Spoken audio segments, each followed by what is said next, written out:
Hi, I'm Miss Shawnee from Miss Shawnee's Caring Club. Today we're going to read Lulu and the Dark, Conquering Fears. And I just wondered, before we get started, have you ever been afraid of anything?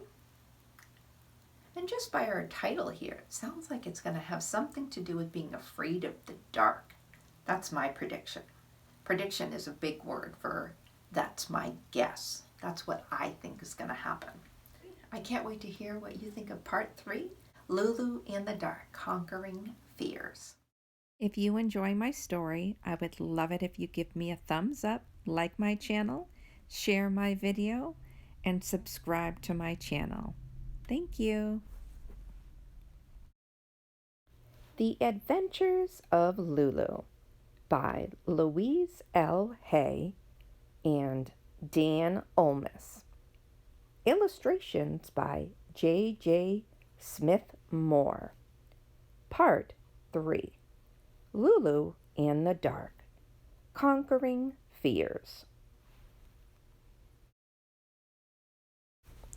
Lulu liked to spend time outdoors in her nice yard.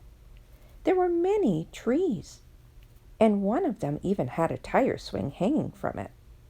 Lulu had such a good time there that she felt as if she were friends with all the flowers, insects, and animals.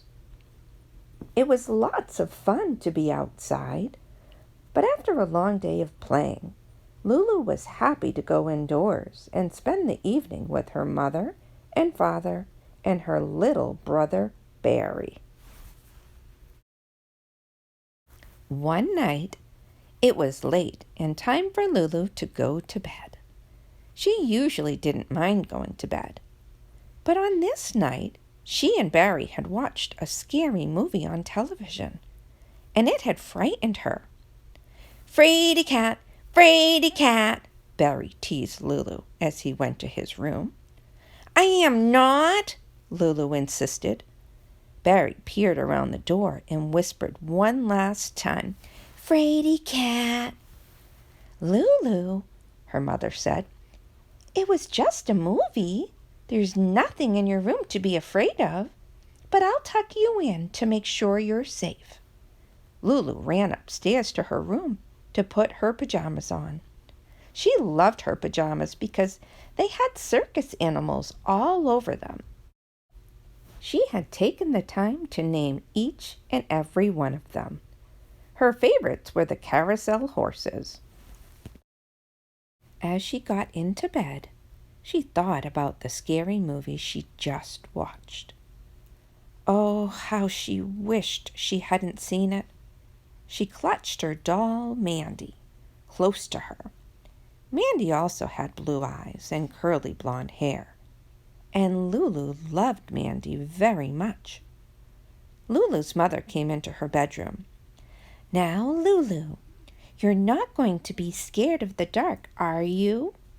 she asked. Lulu tried to be brave. "No, Mommy," she replied, not wanting to show that she was really afraid. Lulu's mother tucked her tightly into bed. Lulu loved it when her mother tucked her in.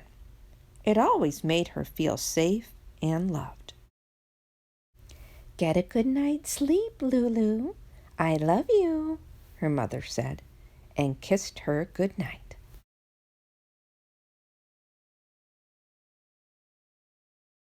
"I love you too, Mommy," Lulu answered.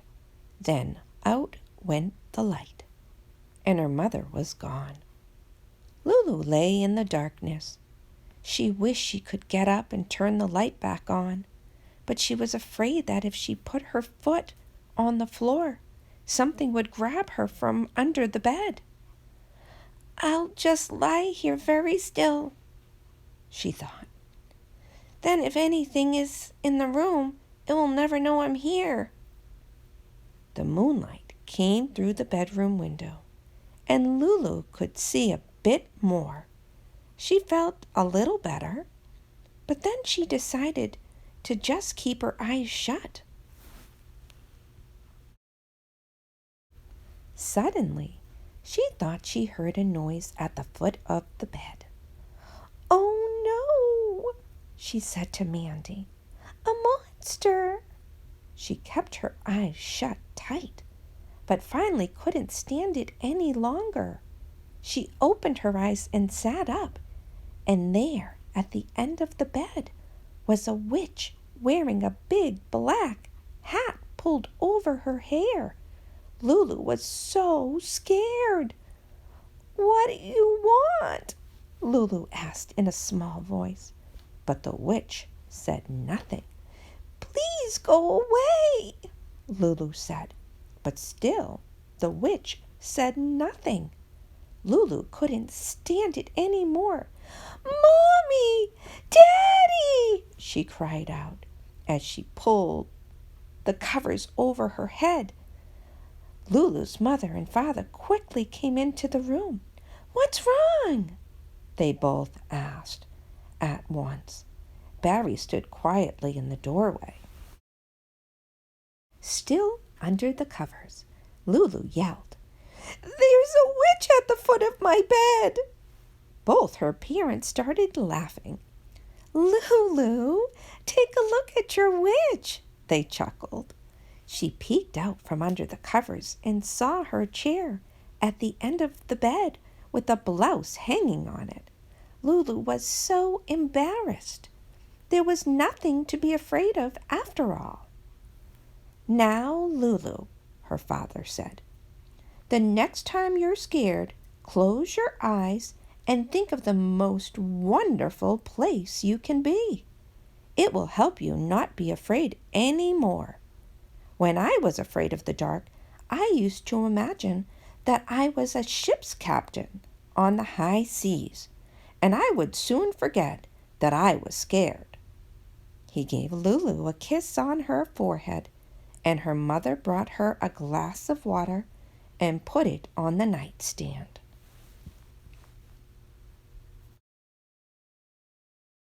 Barry just stood by the door and snickered.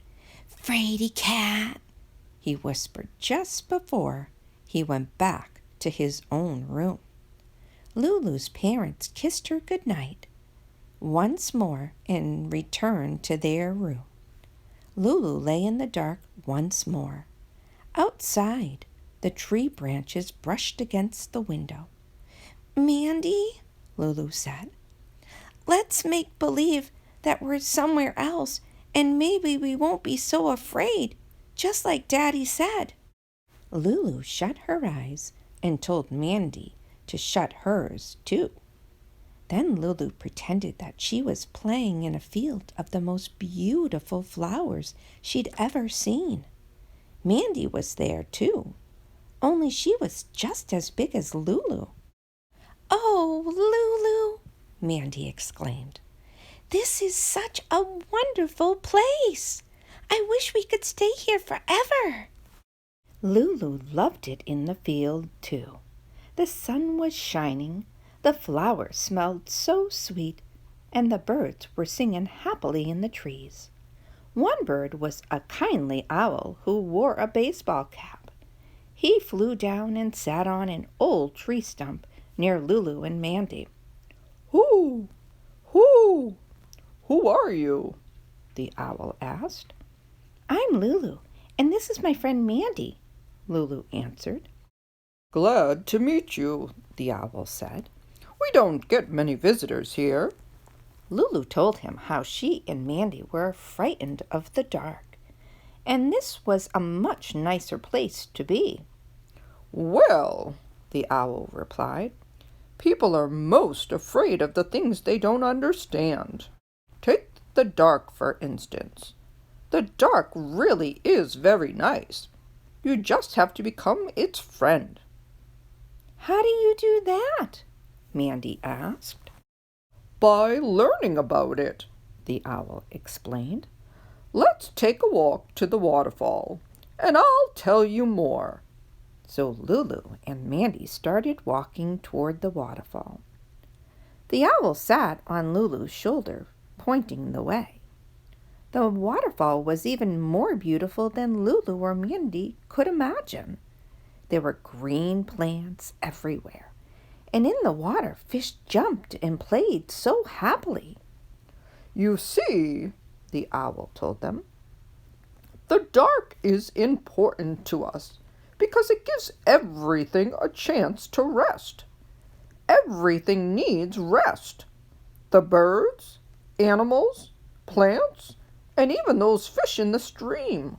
Just think how tired they'd be if they never got any sleep.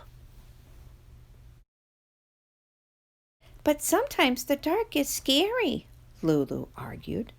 Last night I was trying to go to sleep, but I kept hearing creaking noises in my room, like somebody was walking across the floor. The owl laughed. Ho, ho, that used to scare me when I was little too. My grandmother was a very wise old owl, and she told me that those noises were just the house getting ready for bed. Your house stands so straight and tall all day long, and at night it likes to take a rest too. You try to get into bed without making any sound at all. I bet you can't do it. Lulu and Mandy laughed. They liked the owl. He made them feel much better because he was kind and patient with them and didn't think they were silly at all for being afraid of the dark. My grandmother also taught me a little song, he continued. Whenever I was feeling afraid of the dark, I'd sing it over and over to myself. Do you want to hear it? Oh, yes, Lulu and Mandy said together. The owl straightened up and proudly sang. There's nothing here for me to fear. I'm safe and well protected. That's a lovely song, Lulu said. I'll sing it the next time I'm afraid. Me too, Mandy agreed. The owl was so happy that they liked his song.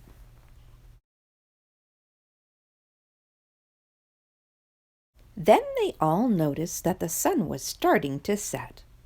Well, it's time for me to go, the owl said. I'm going to an Owl Scout campfire meeting. That's another nice thing about the dark. Campfires always look better in the dark. So do the moon, the stars, and drive-in movies. Lulu and Mandy smiled at the owl. Thank you so much for talking to us. We've learned so much. You're welcome, he replied. Just remember my little song and know that nothing will ever frighten you again. And with that, he flew away, singing his little song. There's nothing here for me to fear. I'm safe and well protected. Lulu and Mandy stayed to watch the sunset, and soon the moon smiled down at them. The stars came out and sparkled brightly, and suddenly it was morning. Lulu woke up in her bed with Mandy next to her on the pillow. What a wonderful dream, Lulu thought. Now I don't have to be afraid of anything. Just then her door opened, and a ghost walked in. Only this ghost was wearing slippers with clowns' heads on them, just like Barry's. Boo-hoo, the ghost moaned, and then out popped Barry, laughing. Lulu giggled too. Barry could be a pest, but he was also a lot of fun. Lulu told him about her wonderful dream and the song she'd learned. Oh, please teach it to me, Barry begged. You know that sometimes I get afraid too. Lulu hugged Mandy tightly as she taught Barry the owl's song. Holding hands, they raced downstairs to eat breakfast. still singing their special song. There's nothing here for me to fear. I'm safe and well protected. There's nothing here for me to fear. I'm safe and well protected. If you enjoy my story, I would love it if you give me a thumbs up, like my channel, share my video, and subscribe to my channel. Thank you. Okay, so that's the end of Lulu's adventures. We just finished Lulu in the Dark, Conquering Fears. What did you think of that one? Have you ever had things that you're afraid of? Have you ever watched a scary movie that had made you a little afraid to go to bed at night? How did you handle that? I would love to know more. So feel free to write in my comments what you do to help yourself when you're afraid. So that's the end of that story. I look forward to reading our next story together. I hope you have a wonderful day. You continue to be brave, continue to be kind, continue to be loving, and continue to be a wonderful person. Alrighty, bye for now. Until next time. Mwah.